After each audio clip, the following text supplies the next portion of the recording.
I became an artist, I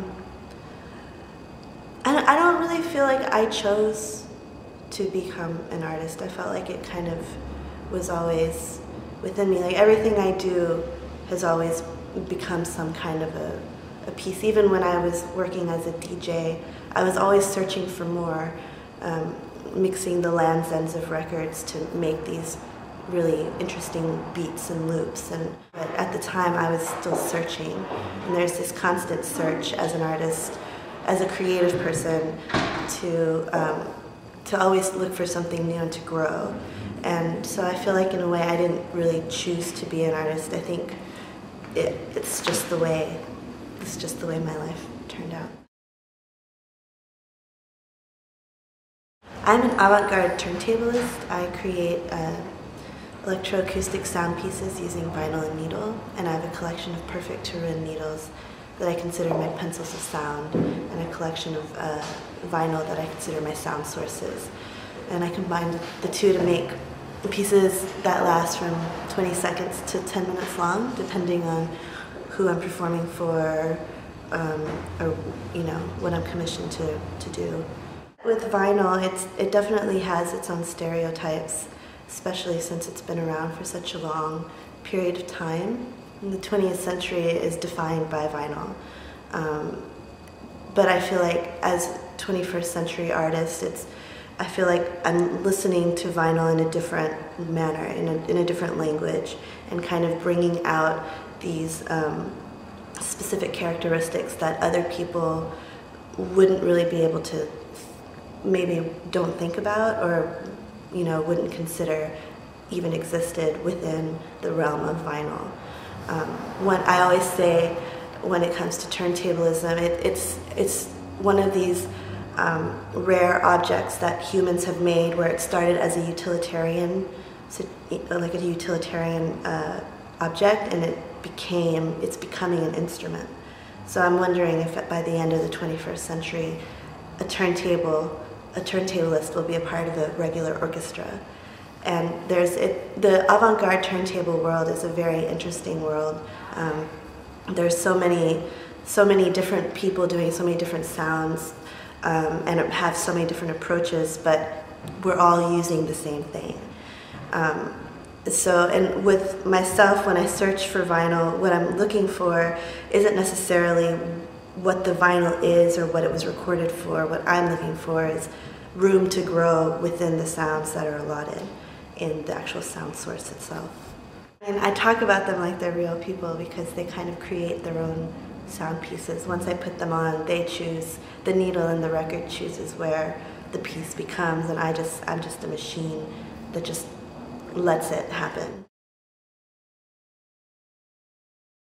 I used to have also a Stomu Yamashita record. He was a percussionist in the 70s, really brilliant percussionist. This is a hard to find print, it was a hard to find record, and I think someone stole it as well. But it was one of those rare records where I was actually hesitant to ruin it. Whereas a lot of the records that I have, I have no qualms about, going in there and really scratching it up and, getting some wear in it. With this one, I actually would put it back in its case, and make sure that it was still clean, because I really loved the recording itself, along with the abilities to make it into whatever I wanted it to sound like. And I'm searching for a new one right now. But that record really interested me, because normally I'm very loose about my vinyl. Being part of the Christian Marclay show at the Whitney Museum was really exciting, to be able to see a group of my peers and myself be in this serious context and perform his graphic scores. I was really excited for him, because he's a really interesting sound artist, that he's been able to kind of build the bridge between the sound art world and the institutionalized art world. So I was really excited, and I can play screenplay now in my sleep, because I played it so many times.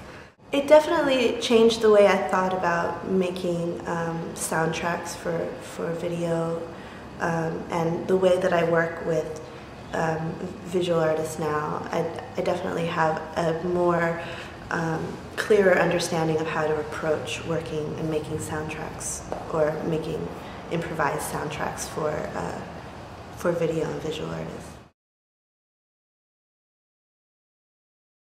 Well, the Dead of Winter series is going to have David Linton, Richard Garrett, Shelley Bergen, Byron Westbrook, Thomas Dexter, and this artist collective Future Archaeology, and Sarah Lipstate.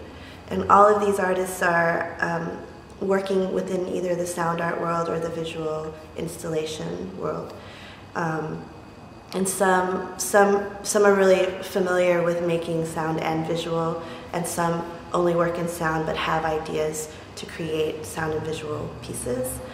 So I felt that for this series, just to provide them with this space during a time where, as an artist, the dead of winter months of December through February is really where we all kind of huddle together and we're just working. It's really a time of introspection, and also a time of reflection of what the spring will bring. And so I wanted to kind of create a space where we can all come and see each other's works, and then kind of give feedback for what these people will be showing later in the spring and summer and fall months.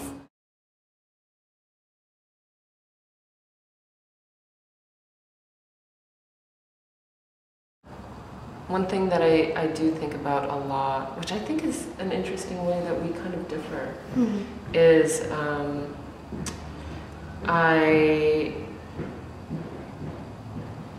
of course there's an improvisational aspect to the work.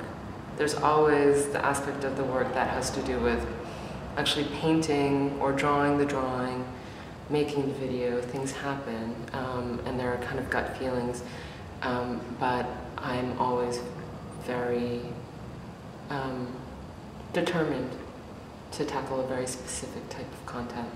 Whether or not I arrived there, it's like a whole nother thing. Yeah. But I've always been very narratively motivated, always. There's so many artists that, myself included, we fancy ourselves being very interested in like this idea or that political problem or this social issue or this and that and that. But when you kind of gather it all together, you start to see a very personal portrait of a particular person and their own obsessions. And so to that extent, like when I collect my images, which very much have to do, I wouldn't say with apocalypse, but social systems gone wrong, horribly and suddenly wrong. If you put all that together, but then also with a kind of jokey thing, and I mean, my work isn't altogether like that serious actually, but that's the content that I'm drawn to. So yeah, when you kind of pull it all together, you start to see my own obsessions and my own memories kind of written large through the content of other people.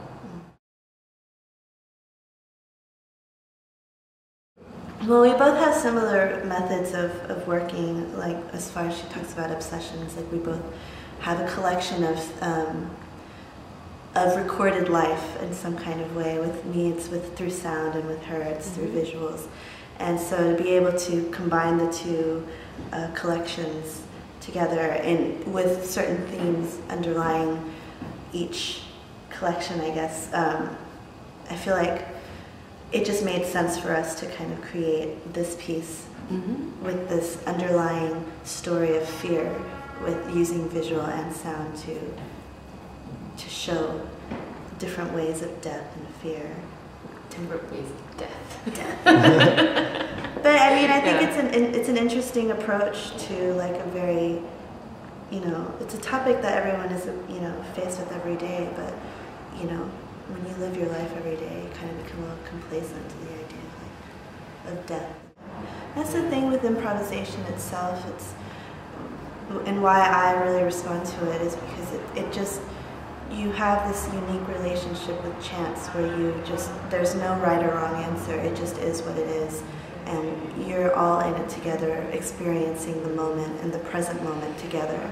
And it's not a very regular thing to be in a room with a bunch of people and we're all, not just the audience, but myself and Jen included, where we're all making these decisions that we have outlines for, but once it comes down to actually presenting it, it takes on its own life. And, and we're being accepting of others just to take it in, and they're accepting it as well. And I feel like that's a really important part of improvisation and the performance aspect of our piece, is that even though there is this underlying theme and we have these kind of cues, once it's actually time to put everything together, it just becomes this unique mix that evokes this kind of feeling that everyone feels together.